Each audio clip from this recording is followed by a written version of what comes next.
Bapak Ibu sekalian, saat perintah puasa itu diturunkan, hal pertama yang disampaikan oleh Nabi Sallallahu Alaihi Wasallam kepada para sahabat beliau pada masa itu dan berkelanjutan sampai kepada kita saat ini adalah menerangkan diantaranya tentang keutamaan Ramadan. Untuk menjawab sekaligus mengentaskan hoax yang pada saat itu dibangun oleh orang-orang Yahudi yang tinggal di Madinah. Jadi ketika mereka mengatakan orang Islam tuh nggak punya puasa, ikut kita.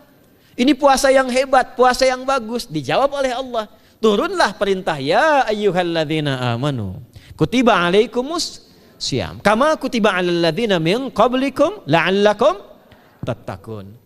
Setelah itu apa yang terjadi? Buka Sahih Al-Bukhari. Kitab yang ke-30. Kitabus Shaum.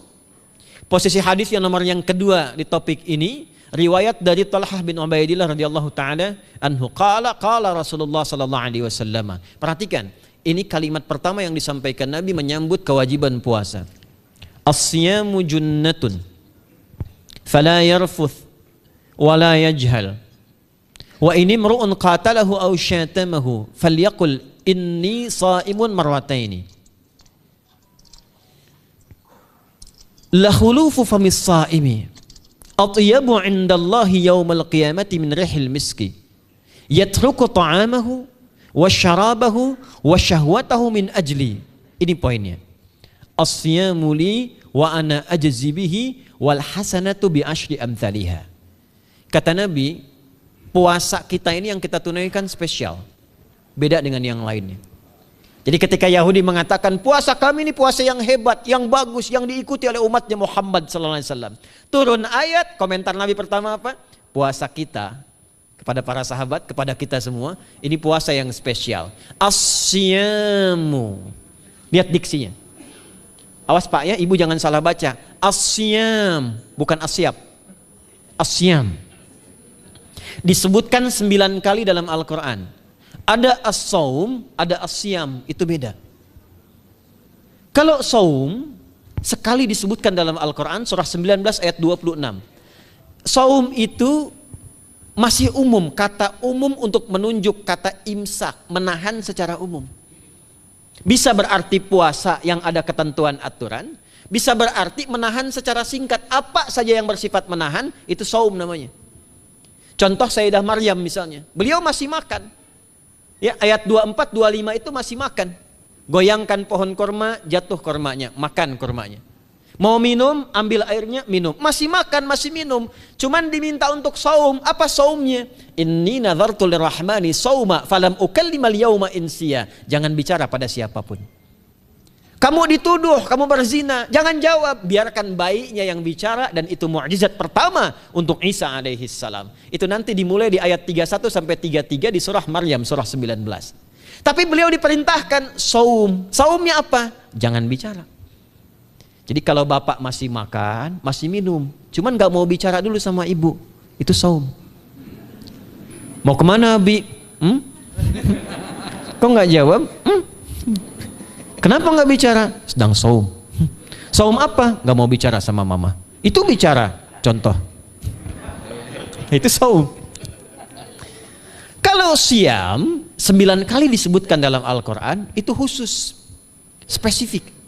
Ada aturannya, ada ketentuannya, nggak boleh sembarangan, nggak bisa kemudian seenak kita melakukannya. Ada ketentuan yang dibuatnya dan itu harus diikuti. Begitu diikuti, maka keagungan dan keistimewaan ibadah itu akan dilekatkan pada pelakunya. Dan menariknya, perintah puasa itu ketika turun ayatnya Al-Baqarah 183, kalimatnya bukan menggunakan saum tapi siyam. Ya ayyuhalladzina amanu kutiba alaikumus. Nah kata Nabi, as-siyamu junnatun. Kalau benar puasa kita ini kita tunaikan yang Ramadan ini, maka dia akan melahirkan satu yang tidak ditemukan pada ibadah lain, yaitu junnah. Ada jinnah, ada jannah, ada junnah. Itu beda. Tapi semua katanya itu hurufnya sama, cuma harokatnya beda. Coba lihat ya. Ada junnah, jinnah, dan jannah. Jannah artinya apa? Surga. Jinnah artinya apa? Jin. Jamak dari kata jin. Minal jinnati wan nas. Baik ya. Ada junnah. perisai. Itu ketiga-tiganya berasal dari huruf jim, nun, kemudian ta. Dalam bahasa Arab, setiap ada huruf dimulai dengan jim dan nun, itu pasti tersembunyi, gak kelihatan. Saya ulang ya, setiap ada huruf dimulai dengan jim dan nun, kalimatnya itu pasti gak nampak, gak kelihatan. Janin, kenapa disebut janin? Karena masih tersembunyi dalam rahim ibundanya, gak kelihatan. Begitu keluar, tampak jadi bashar, jadi bayi yang terlihat. Jin, kenapa disebut dengan jin? Karena nggak nampak. Makanya fitrah jin itu Pak, Ibu, fitrahnya tersembunyi. Jadi kalau ada jin melakukan penampakan, itu jin sedang punya masalah. Betul, itu nyata. Dan yang lebih punya masalah, ada orang-orang manusia yang mencari-cari penampakan jin. Itu sedang kurang sehat itu. Ya, betul, karena jin itu dipasangkan di Al-Quran dengan ins. 18 kali pasangan ini disebutkan, itu lawannya langsung. Jadi jin tersembunyi, ins nampak. Ins itu kelihatan, makanya makhluknya tampak. Jadi kalau ibu ada bapaknya pulang ke rumah sembunyi-sembunyi, itu bapak sedang menjadi? Bukan.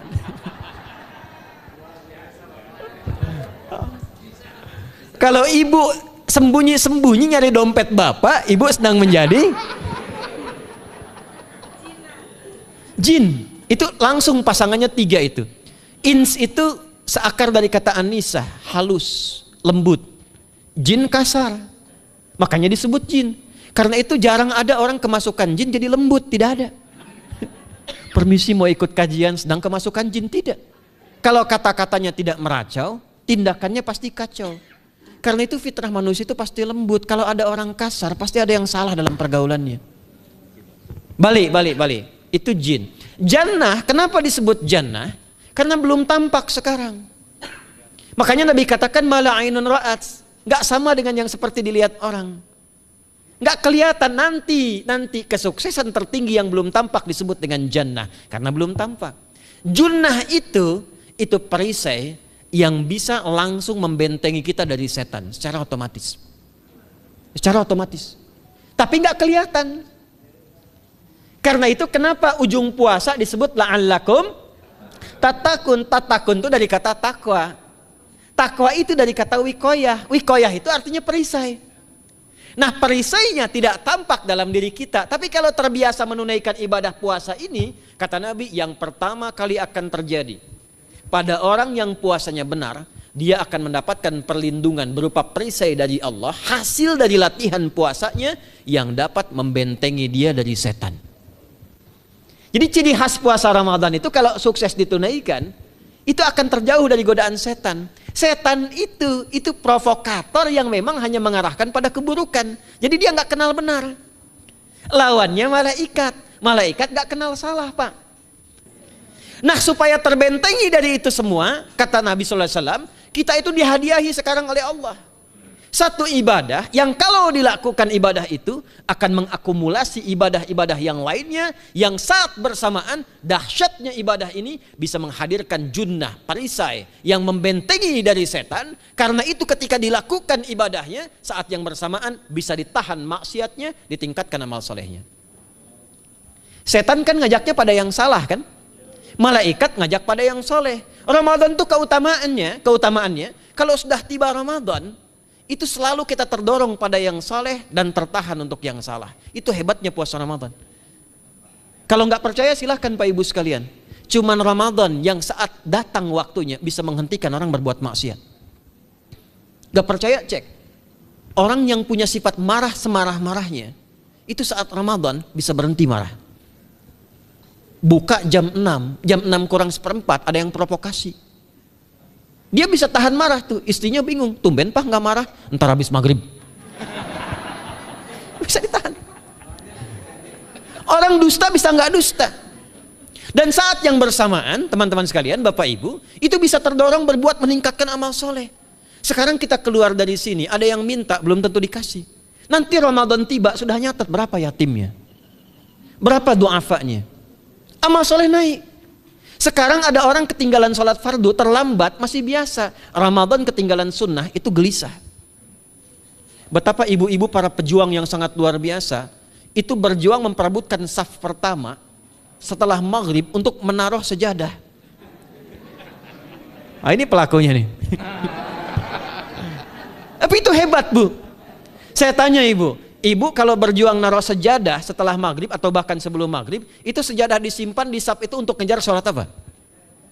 Tarawih, bukan isanya. Saya tanya pada ibu, tarawih itu hukumnya sunnah atau wajib?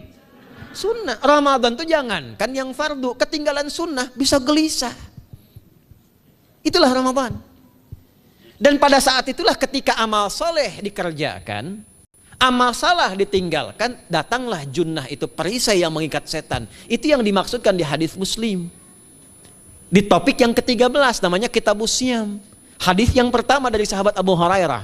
An Abi Hurairah radhiyallahu ta'ala anhu, anin Nabi sallallahu alaihi wasallam qala, "Idza jaa Ramadhanu." Redaksi yang pertama. Redaksi yang kedua yang bintang 3 di bawahnya. "Idza kana Ramadhanu." Redaksi ketiga yang bintang 4 di bawahnya. "Idza dakhala Ramadhanu."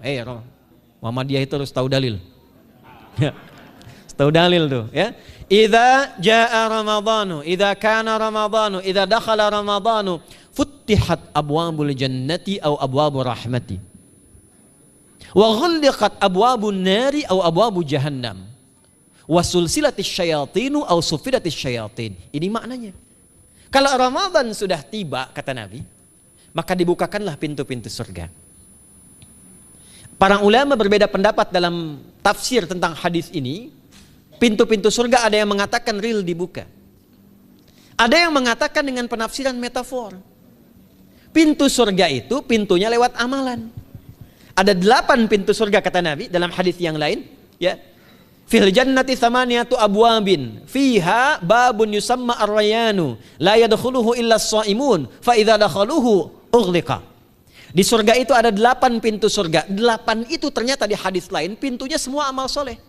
Ada pintu sholat, pintu puasa namanya ar-rayyan, ada pintu sedekah, pintu zakat, pintu haji. Jadi kita itu sekarang fastabiqul khairat. Kenapa ada moto fastabiqul khairat? Itu kan diambil dari Al-Baqarah ayat 148.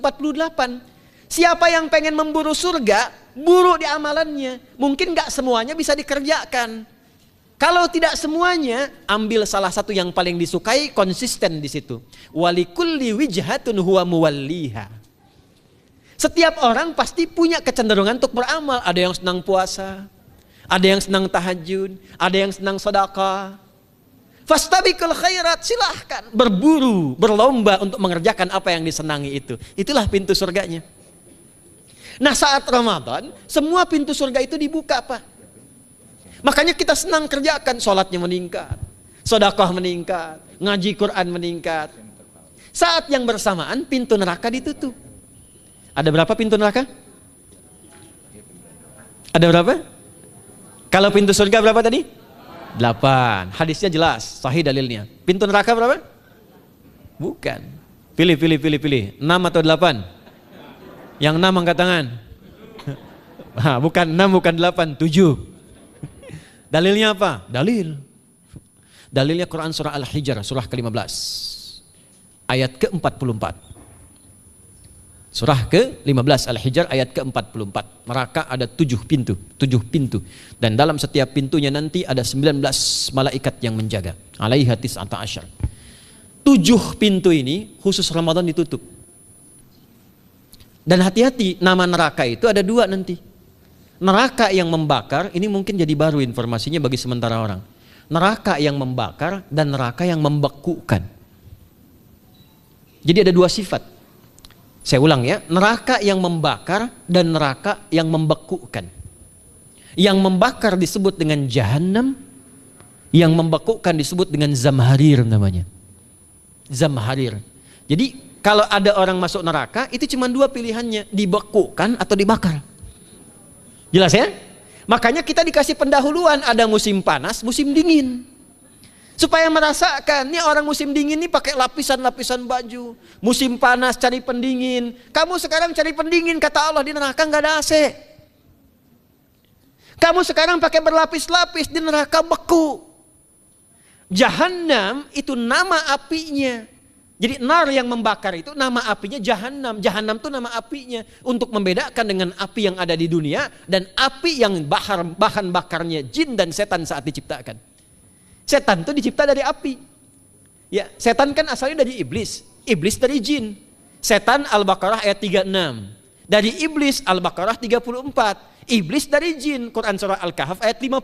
Kana minal jinni fa fasaqa an amri rabbi. Jin dari api yang menyambar-nyambar, Quran surah 15 ayat 27. Wal janna khalaqnahu min naris samum. Karena narnya narus samum, maka apinya mesti beda. Karena itulah nanti nerakanya yang membakar disebut dengan jahannam. Pintunya 7, namanya banyak. Ada sa'ir, ada lava, ada neraka hutamah. 7 pintu, besarnya disebut dengan jahannam. Khusus Ramadan tutup. Ramadan tutup. Wasulsilati syayatin. Setan itu dibelenggu, diikat rapat. Bagi orang yang mau puasa benar. Awas hati-hati. Bagi orang yang mau puasa benar, karena itu kalimatnya asyamu junnatun. Kalau benar puasanya, metafornya amalan dia bisa mengikat setan. Tapi kalau puasanya nggak benar, tetap digoda juga. Makanya jangan heran, walaupun Ramadan tetap kotak infak ada yang hilang. Sendal ada yang hilang. Karena puasanya bukan siam, puasanya saum. Sedangkan diksi Nabi yang mengatakan asyamu junnatun. Puasanya yang harus benar. Nanti kita belajar fikih setelah itu. Saya ingin pendahuluan dulu ya. Setelah itu apa yang kata Nabi katakan? Ini masih mukadimah ya kita ya. Ini luar biasa nih. Ya. Jadi keutamaan Ramadan itu dahsyatnya dengan puasa biasa. Kata Nabi, kalau orang benar puasanya, bebas dia dari setan. Bukan nggak digoda, Allah kasih benteng sehingga setan nggak tembus kepada dia. Itu satu. Itu keutamaan Ramadan. 2, teruskan dulu langsung ke ujung hadisnya saja ya. Kalau yang tadi nanti latihannya fala yarfus fala yajal, itu latihan. Yang kedua, Allah langsung yang mengatakan dalam hadis qudsinya, asyamu li wa ana ajzi bihi.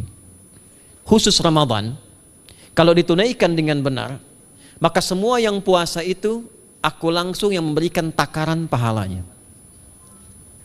Sekarang kita hitung-hitungan dikit ya. Bapak Ibu kan senang hitung. Tadi bangun aja kan dihitung kan? Ya, dapatnya sekian, kurangnya sekian, ya usahanya sekian.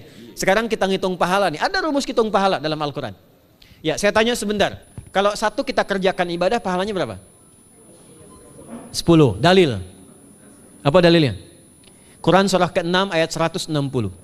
Man jaa baik bil hasanati falahu asyru amthaliha. Siapa yang melakukan satu perbuatan hasanah. Hasanah itu perbuatan baik yang bernilai pahala. Itu hasanah namanya. Pahalanya disebut ajrun namanya.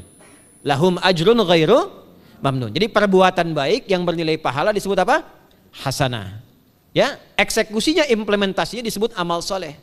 Pahalanya, hitungannya disebut ajrun namanya. Jamaknya disebut dengan ujur. Di setiap poinnya disebut dengan ajrun namanya. Nah, orang yang mengerjakan perbuatan baik berpotensi punya nilai pahala, itu setiap perbuatan baiknya 10 kebaikan. Contoh kita sholat nih, sehari berapa waktu? 5. Berapa rakaat? 17. Al-Fatihahnya 18 atau 19 kali? 17 kali ya. Kalau 18 kali berarti subuhnya 3 rakaat. Nah, itu kan kalau kita buka hadis Muslim nomor hadis 162, saat Nabi dalam peristiwa setelah Isra itu ke Masjidil Aqsa, kemudian araja bina Jibril alaihissalam, Mi'raj naik ke Sidratul Muntaha. Sidratul Muntahanya ada di surah An-Najm dari ayat 1 sampai 18-nya. Itu ketika menerima perintah salat pertama kali kan bukan 5, tapi 50. Turun kan Nabi kemudian ke langit ke-7, ketemu Nabi Ibrahim sedang senderan di Baitul Ma'mur, punggungnya senderan. Itu ada kisahnya di hadis Muslim nomor hadis 162. Kemudian turun lagi ke Nabi Musa. Nabi Musa itu kan tipikalnya senang, yang pertama agak temperamen, yang kedua itu senang mengomunikasikan sesuatu. Makanya ketika dengan Khidir alaihi salam itu senang, ya, kritisnya itu muncul kepada Nabi Muhammad ketika turun dari Sidratul Muntaha ke langit yang ke-6 itu ketemu Nabi Musa, ditanya, Muhammad SAW dapat apa tadi? Sholat. Berapa waktu? 50. Kamu tahu nggak? Umat saya itu kekar-kekar besar-besar. Segitu aja nggak kuat, apalagi umat kamu yang kayak kita sekarang nih. Minta lagi diskon sama Allah katanya. Naik tuh, minta lagi. Singkatnya 9 kali naik. Setiap naik dikurangi 5. 9 kali 5 berapa? 45. 50 kurangi 45 berapa? 5. Turunlah 5. Sampai 5 pun Nabi Musa masih komennya begini, minta lagi aja diskon. Kata Nabi, saya kurang enak lah, malu saya. Sudah diberikan yang paling pokok 5, dan itu pun belum selesai. Dengan senyumnya kemudian, lihat ini indahnya. Setiap 5 itu Allah menetapkan, setiap satunya punya 10 nilai. Jadi kalau kita kerjakan 5 waktu dikali 10 berapa? 50. Itulah dahsyatnya umat Nabi Muhammad karena keutamaan nabinya. Walaupun 5, nilainya tetap setara dengan yang umat Nabi Musa 50 kali. Karena itu keutamaan Nabi Muhammad itu sangat luar biasa. Sampai nanti dipuji Allah oleh begitu tinggi. Sifatnya, rasanya di ujung surah At-Taubah itu. Akhlaknya di surah Al-Qalam itu. Dan karena kemuliaan ini kita dapat barakahnya. Percikan keberkahannya. Apa itu? Ketika Ramadan yang puasa-puasa lain standar.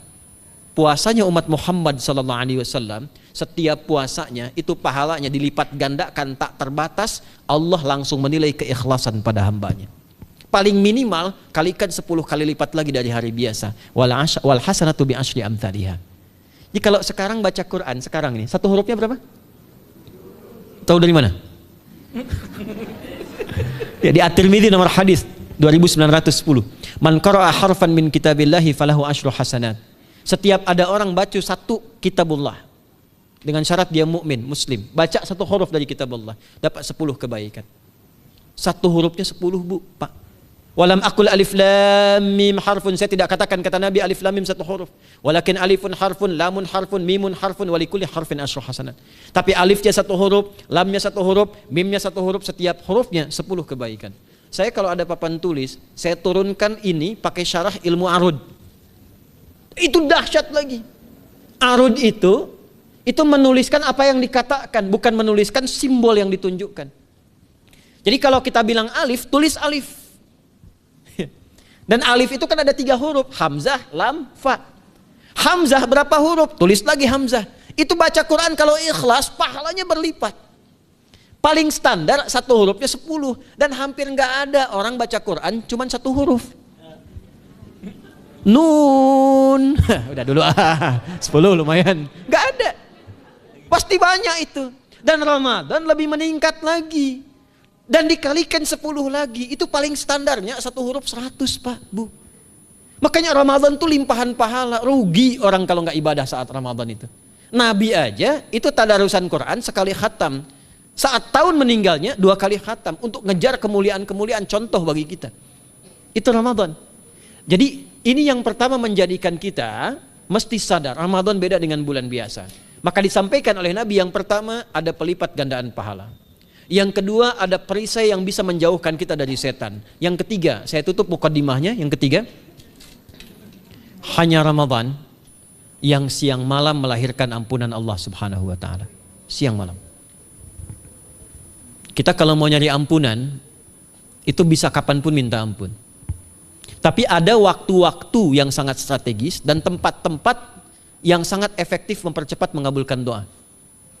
Contoh waktu misal sepertiga malam. Itu cepat terkabul doa, hadisnya qudsi. Di antara azan dan iqamah.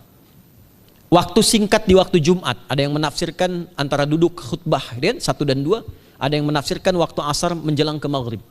Dan itu nanti sepeninggal Nabi ada di antara istri Nabi SAW memburu waktu singkat yang luar biasa ini untuk berdoa. Hafal doanya ya. Allahumma kfina bihalalika an haramik wa aghdina bi ta'atika an ma'siyatik wa bi fadlika amman siwak. Itu dibiasakan di hari Jumat dibacakan. Ya, hafal nggak? Nanti diputar lagi videonya ya, kan ini kita sampai ini lihat lagi. Ya, kembalikan. Ada yang sifatnya tempat. Mihrab itu mustajab. Makanya kenapa imam itu di mihrab? Karena mewakili makmum untuk berdoa. Karena itu pilih imam yang betul-betul paham fikih salat, bagus bacaannya dan ngerti fikih salat supaya dia sebelum salat melihat ke belakang. Itu bukan cuma merapatkan barisan, tidak, untuk melihat siapa yang salat. Apakah tahan berdiri lama kalau dibacakan bacaan panjang? Atau ada yang buru-buru? Lalu bacaannya apa yang sesuai untuk makmumnya? Itu fikihnya. Karena itu tempatnya di mihrab, dan mihrab itu viral, tempat yang cepat mengabulkan doa. Maryam itu punya mihrab. Nabi Zakaria saat minta keturunan itu mohon kepada Allah di mihrabnya Maryam. Ali Imran ayat 38 sampai 39. Hunalika da'a Zakaria rabbah qala rabbi habli min ladunka dzurriyyatan thayyibah innaka sami'ud du'a. Fanadatul malaikatu wa huwa qa'imun yusalli fil mihrab. Cepat terkabul doa. Masjid cepat terkabul doa. Tapi Ramadan itu menggabungkan semuanya. Enggak usah tunggu sepertiga malam. Siangnya diampuni, malamnya diampuni. Apa dalilnya? Untuk malam lekat dengan ibadah qiyam namanya. Man qama ramadhana imanan wahtisaban ghufira lahu ma taqaddama min. Siapa yang mampu menghidupkan Ramadan di malam harinya. Dan jangan salah Bapak Ibu sekalian, awas jangan salah ya. Ramadan itu satu paket ibadahnya. Bukan cuma puasa. Ramadan satu paket, ada paket siang, ada paket malam. Dan gak ada paket hemat. Full. Ada siang, ada malam. Dan itu semua sama, cuman beda satu huruf. Hadisnya sama, ibadahnya juga diksinya sama, cuman beda sehuruf. Malamnya qiyam, siangnya siam. Awas ya, malamnya apa? Qiyam, siangnya apa? Siam. Cuman beda satu huruf. Dan itu satu paket. Jadi kalau Anda tertinggal, jangan Anda lah, jangan kita. Kalau ada orang yang tidak mengerjakan semalam, misalnya qiyamnya, cuman siamnya, sah puasanya, benar sesuai rukun, sah. Cuman tidak sempurna keutamaan Ramadannya. Karena itu Allah mengatakan kalau sedang puasa, sempurnakan dengan ibadah malamnya. Itu ada di Al-Baqarah ayat 187. Tsumma atimmus siyama ilal lail. Muqaddimatul lail, maghribnya untuk puasa, lail atasnya untuk qiyam. Orang yang mampu menghidupkan ibadah malam, jangan salah ya, nanti kita mulai puasa, insya Allah yang pertama dimulai ibadah malam, qiyam, bukan siam. Jadi jangan terlampau soleh, puasanya nanti nunggu fajar. Malam itu qiyam. Nah qiyam ini ada potensi ampunan dosa Pak Bu. Jadi kalau kita manfaatkan ibadah ini dengan benar, misal ya, kita kan nggak tahu ajal nih. Tiba kemudian kita manfaatkan qiyam bangun, ditunaikan dengan benar, itu Masya Allah. Meninggal misal dalam sujud, itu jaminannya, ghufira lahu ma taqaddama min dzambi. Siapa yang benar ibadah qiyamnya, sampai detik itu, ditunaikan karena imannya, ikhlas karena Allah, saat bersamaan dia introspeksi diri, begitu dia tunaikan, misal dia meninggal, misal saja, semua dosa-dosa yang pernah dia tunaikan diampuni pada saat itu. Ma itu tanpa batas. Ma taqaddama min dzambi, ma semua yang pernah dia kerjakan dalam hidupnya. Karena itu viral. Sayyidah Aisyah itu pernah minta petunjuk pada Nabi di hadis Muslim. Bertanya pada Rasulullah, ya Rasulullah, kalau malamnya saya pengen ibadah dan qadar Allah bertepatan dengan malam Al-Qadar, apa yang saya minta? Itu sampai diajarkan oleh Nabi doanya, dan doanya sahih. Di At-Tirmidzi dikuatkan lagi dengan lebih lengkap redaksinya. Kata Nabi, kalau engkau bersamaan dengan itu malam hari bangun, bersamaan, faquli, katakanlah, Allahumma innaka afuwun karim tuhibbul afwa fa'fu anni. Nanti di hadis yang Muslim, Allahumma innaka afuwun, di At-Tirmidzi ada kata karimnya, innaka afuwun karim tuhibbul afwa fa'fu anni. Itu malam Bu. Biasanya nunggu sepertiga malam, waktu sahar ya. Jadi waktu sahar itu waktu singkat menjelang fajar. Kalau subuh sekarang 4:08, itu kira-kira sahar tuh jam setengah 4 lah ya, 3:30 sampai jam 4 itu namanya sahar, bukan lail. Kalau lail dari ba'da isya sampai sahar. Sekarang isya setengah 8 misalnya, jam 8 tuh sampai setengah 4 namanya lail. Jelas ya? Lail tuh malam, jamaknya layali, turunannya lela, lili, lala, itu malam ya. Ibu leli, ibu malam-malam gitu ya. Gitu. Nah itu waktu menjelang fajar setelah lail, sahar, jamaknya ashar. Ashar itu disampaikan di Al-Quran, waktu terbaik untuk istighfar. Quran surah 51 ayat 18. Wabil ashari hum yastaghfirun. Yang biasa istighfar berpeluang dapat ridho Allah dan disiapkan surga terbaik, melebihi kemewahan dunia. Itu ada di ayat ke-16, 17, 18. Ya, dari ayat 15-nya, 16-nya, 17-nya adalah untuk yang saharnya, 16-nya itu kalimatnya. Ya, 16-nya yang dengan mengatakan Rabbana amanna faghfir lana dzunubana wa qina adzabannar. Ayat 17-nya as-sabirina was-sadiqina wal qanitina wal munfiqina wal mustaghfirina bil ashar. Itu hari biasa seperti sekarang. Ramadan dari ba'da isya sampai terus lagi sampai masuk waktu fajar, siangnya pun masih ada ampunan Allah. Man shoma ramadhana imanan wahtisaban ghufira lahu ma taqaddama min. Saya tanya sekarang, siapa yang enggak punya dosa boleh angkat tangan? Yang dosanya banyak boleh angkat tangan. Tuh, saking banyaknya kita nggak bisa ngangkat. Sekarang rubah kalimatnya. Yang ingin masuk surga angkat tangan. Insya Allah. Yang ingin surga Firdaus angkat tangan. Tuh. Maka ironi itu tampak dalam perilaku kita. pengen ke surga, tingkatan Firdaus, tapi ngaku dosa banyak. Itu dia. Maka Allah punya sifat Rahman dan Rahim. Rahman untuk dunia, Rahim untuk akhirat. Maka diberikanlah kesempatan Ramadan untuk menggugurkan semua dosa itu. Karena itulah Bapak Ibu sekalian, penting kita menyiapkan, karena nunggu Ramadan itu nggak mudah. Dan gak semua orang itu akan sampai kepada momen yang dimaksudkan. Karena itulah malaikat Jibril itu langsung komen. Ya, jadi ada dua riwayat nih. Nabi yang berdoa, malaikat yang mengaminkan. Ada malaikat yang berdoa, Nabi yang mengaminkan. Jadi Nabi akan naik memberikan tausiah di mimbarnya. Mimbar Nabi itu ada 3 gundakan. Begitu naik ke gundakan pertama, ada 3 gundakan. Lalu tibalah kemudian beliau bersabda. Ada riwayat Nabi yang berkata, malaikat mengaminkan. Ada riwayat sebaliknya, malaikat yang berkata, Nabi mengaminkan. Raghima anfu rajulin. Awas, hati-hati nih. Raghima anfu rajulin liman adraka ramadhana falam yughfar lahu. Terhina di hadapan Allah Subhanahu wa taala. Kotor dirinya. Bu'dan, jauh dari rahmat Allah. Liman adraka ramadhana, siapa yang sudah disampaikan ke bulan Ramadan falam yughfar lahu, tapi tak mampu mendapat ampunan Allah Subhanahu wa taala. Karena itulah saya ingin cepat. Satu, kenapa Ramadan istimewa? Karena ada ampunan Allah yang sangat luar biasa. Kenapa Ramadan istimewa? Karena ada pelipat gandaan pahala. Kenapa Ramadan istimewa? Karena ada peluang untuk menjauhkan dari setan. Dan yang terakhir, Ramadan istimewa karena semua waktu siang dan malam mempercepat terkabulnya doa. Itu yang dijamin di ayat 186 dalam rangkaian ayat Siyam dari ayat 183 sampai 187. Ayat 186-nya khusus untuk mempercepat terkabulnya doa. Wa idza sa'alaka 'ibadi 'anni fa inni qarib ujibu da'watad da'i idza da'an falyastajibu li wal yu'minu bi la'allahum yarshudun. Tafsirnya apa? Hadis Nabi sallallahu alaihi wasallam. Thalathatun la turaddu da'watuhum al-imamul 'adil was-sha'ima hatta yuftira. Wa da'watul mazlum. 3 golongan yang doanya sulit sekali ditolak. Yang pertama imam yang adil, yang kedua adalah orang puasa sampai berbuka, dan ketiga doa orang yang terzalimi. Jadi kalau Bapak Ibu pengen cepat dikabulkan doanya secepat kilat, maka jadilah pemimpin yang adil. Kalau belum mampu, latihan puasa. Kalau belum mampu lagi, banyak-banyak terzalimi dan berdoa. Ya.